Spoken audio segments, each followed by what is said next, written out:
Aujourd'hui, nous allons parler d'une des montres les plus mythiques du monde. Elle est la première montre à avoir marché sur la Lune. Je parle évidemment de la Omega Speedmaster. Et si vous restez jusqu'à la fin de la vidéo, il y aura une petite surprise, vous avez peut-être une chance de la gagner.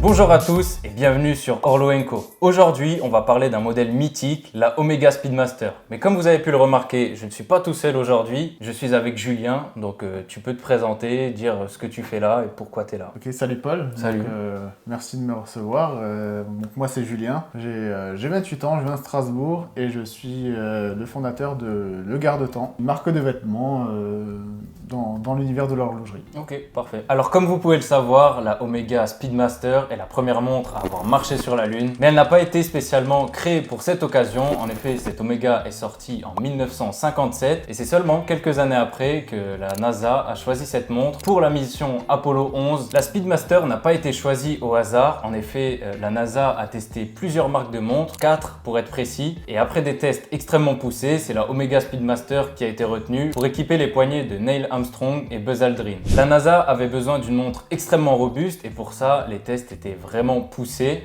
c'est-à-dire des tests de température, d'humidité à l'extrême.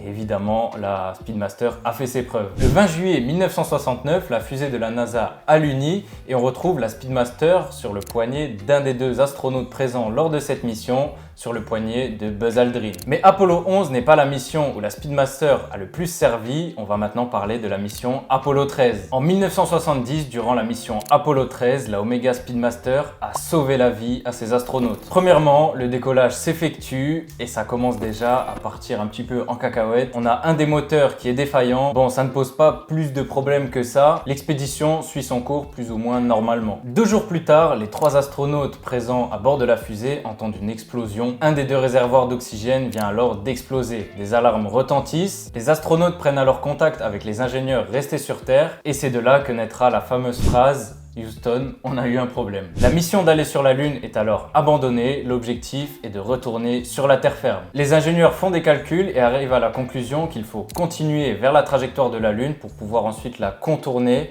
et être repropulsé en direction de la Terre. Le seul problème, c'est que ce voyage demande entre 80 et 100 heures. Sauf que les réserves d'oxygène sont insuffisantes. En effet, il y a seulement pour tenir environ 45 à 50 heures avec 2 passagers, alors que là, ils sont 3. Ils prennent alors la décision de couper tous les instruments inutiles, de couper le chauffage, la lumière. Mais il reste un problème. Pour rentrer dans l'atmosphère, il faut avoir une certaine trajectoire, sinon la fusée risque de rebondir et de repartir dans le vide de l'espace. Il faut alors que les astronautes activent manuellement les réacteurs pendant 14 secondes, et 14 secondes précisément. Évidemment, tous les instruments de calcul étant coupés, ils se sont rabattus sur la précision de la Omega Speedmaster. Ils ont ainsi pu calculer les 14 secondes et rentrer sur Terre sains et saufs. Et voilà pour l'histoire de la Omega Speedmaster qui en fait un modèle mythique aujourd'hui. Et on va maintenant parler du modèle en lui-même et le présenter. Donc aujourd'hui, Julien, ici présent, nous a ramené cette fameuse montre. Donc je te laisse un petit peu la présenter. Voilà, donc là on a la toute dernière Omega Speedmaster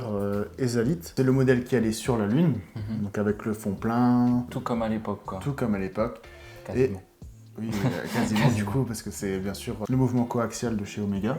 Elle est vraiment toute neuve, elle n'a jamais été portée, sauf pour 2-3 photos.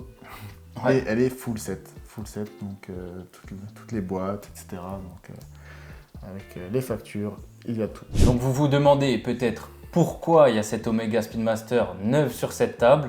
Eh ben, je vais laisser Julien vous parler un petit peu de son projet. Le Garde-Temps, c'est une marque de vêtements inspirée par l'univers de l'horlogerie. Et chaque édition sera limitée.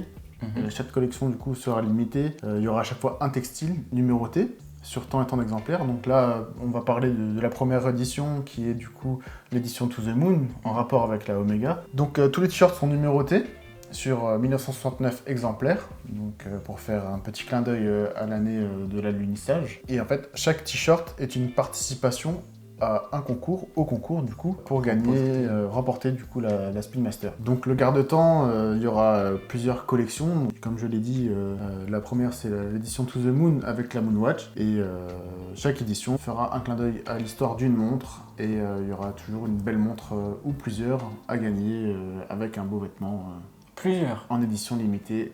Plusieurs, c'est possible ça? Plusieurs, c'est possible, ouais. Et des petites idées déjà un petit peu de ce qui peut venir dans le futur? Ouais, je pense que tu pourras idées, pas... il y a beaucoup d'idées, on va pas pouvoir vous dire grand chose là maintenant, parce que déjà l'objectif c'est de terminer cette première collection, mais les prochaines, oui, il y a de belles idées et on a hâte justement de lancer les prochaines collections parce que ça va être vraiment sympa. Ça va être sympa. Et pour les prochains projets, pourquoi pas lancer peut-être un concours? Je vois qu'il y a le drapeau de la France avec une marque horlogère française. Est-ce que c'est dans les idées ou tu te tais là-dessus et tu dis rien du tout et on verra bien? Du coup, on a déjà des idées de visuel, de design avec certaines montres. Par contre, on ne sait pas encore dans quel ordre on fera les prochaines collections. Est-ce que la prochaine sera une marque française? Est-ce que la prochaine une marque suisse? Voilà. Il y a plein d'idées, mais comme dit, on verra. Ouais, ça peut être un peu tout quoi. Ça tout, peut être, tout ce qui est possible dans l'horlogerie, c'est-à-dire l'infini, on va dire. C'est ça, et il y a plein de choses à prendre en compte. Hein. C'est aussi, il faut que ça plaise aux gens déjà. Il faut que ce soit une montre qui plaît, qui a une histoire vraiment intéressante. Okay. Et bon, dans l'horlogerie, il y a de quoi faire. Hein. Entre l'automobile, des films, tout ce qui est cinéma, voilà, il y a de quoi faire. Donc, carrément. Donc restez connectés et à voir pour le reste. Quoi. Alors tu as parlé un petit peu d'histoire avec les films, la course automobile par exemple. C'était important dans le choix de cette montre. Comment tu as choisi de faire gagner cette Omega Speedmaster pour le premier lancement de ce t-shirt? Alors il y a plusieurs raisons pour lesquelles j'ai choisi la Omega Speedmaster pour le lancement de la marque. Une des premières raisons c'est plutôt stratégique. Parce que la Speedmaster est l'une des montres les plus connues au monde. Donc pour moi, la marque la plus connue en horlogerie, après Rolex, c'est Omega. Donc par rapport à l'histoire de l'alunissage et aussi à James Bond avec la Seamaster. Pour moi c'est vraiment un bon choix. Et j'aime aussi en fait l'astronomie, en fait. J'aime bien tout l'univers, la galaxie, je regarde beaucoup de documentaires, de reportages dessus, donc je trouve ça super cool d'allier ma passion pour l'horlogerie avec le premier modèle pour une autre petite passion, je dirais pas passion mais une curiosité que j'ai pour l'astronomie. Et moi, c'est un modèle, la Speedmaster, que je n'ai pas personnellement et que je rêve d'avoir dans ma collection. Tu m'avais dit ça. Donc, en fait, il y a trop de choses qui ont fait que pour moi, c'était logique que ce soit la Omega. Donc, ça fait 2 mois qu'on a sorti la première collection. On a vendu quelques centaines de t-shirts du coup en France, en Belgique, Luxembourg et en Suisse. C'est seulement dans ces pays-là, aussi parce que dans ces pays-là, c'est francophone, ou en tout cas, beaucoup de gens parlent français. Et il était important pour moi de faire gagner quelqu'un qui parle français et qui puisse communiquer avec nous. Puis ça reste sur l'univers un petit peu français qu'on retrouve, le drapeau de la France. C'est aussi, tu m'expliquais, de créer un petit peu un groupe de passionnés. Pourquoi pas se retrouver entre personnes qui adhèrent au garde-temps, etc. Exactement, oui. Le but, c'est pas de vendre dans le monde entier et de ne connaître personne et de jamais se rencontrer. On n'a pas l'objectif d'être une marque multinationale, d'être une grosse usine, hein, pas du tout. On est petit, on veut rester petit, mais avec une belle communauté et pouvoir rencontrer les gens, pouvoir prendre le temps aussi de parler aux gens qui ont des questions, qui veulent parler de montres. Des fois, ça m'arrive de parler du coup avec des Strasbourgeois qui passent récupérer leur t-shirt directement et on discute pendant 1 heure ou 2 autour d'un café. C'est grave cool. Donc c'est super sympa et puis ça rassure plein de gens aussi. Et au niveau de la qualité du t-shirt, tu peux nous en parler un petit peu, sa conception? Oui, alors le textile, lui, est fabriqué au Bangladesh comme 90% des textiles aujourd'hui dans le monde. Je vais pas vous mentir, c'est pas du made in France. Par contre, c'est un textile en 100% coton bio. Ok. Donc là, on est sur vraiment un textile de qualité. Le marquage, lui, est fait chez nous à Strasbourg. Donc, évidemment, je trouve ça plus cool d'aller chez un artisan de chez nous pour faire le marquage. C'est beaucoup plus sympa de voir comment c'est fait et de contrôler la qualité aussi. Ouais, Parce que du coup, quand j'ai un t-shirt, s'il y a un défaut, quoi que ce soit, bah, je peux tout de suite le voir et directement le remettre en production. Ils sont hyper coopératifs, ça se passe bien. C'est pas une immense usine où on est juste un numéro. Non, on se prend le temps de discuter ensemble de la qualité. Et de ce que je veux, et ils l'ont bien compris, quoi, parce que le but c'est de vendre quand même à des personnes qui aiment l'horlogerie, et ces personnes-là sont très attentifs à la qualité des matériaux de ce qu'ils achètent. Voilà, on aime la qualité, on aime la finition, donc pour nous c'était vraiment important de proposer un produit de qualité, et pour justifier également son prix, parce que oui, 45 € pour un t-shirt, c'est ça reste une petite somme. Après, on peut gagner quand même oui, voilà. une Speedmaster, quoi. Je pense que si on avait fait juste le t-shirt sans tout ce concept-là, sans faire gagner une montre, on l'aurait mis à 35 €. Bah oui. Donc 35 €, on avoisine sur un t-shirt un prix classique. Et là, il y a le concept d'air quand même, de la montre, etc. Donc voilà, c'était important d'ajouter une plus-value. Donc voilà la justification du prix. Et du textile qui est vraiment très agréable à porter. On a reçu que des commentaires positifs au niveau du design, qui soit très à l'aise à porter.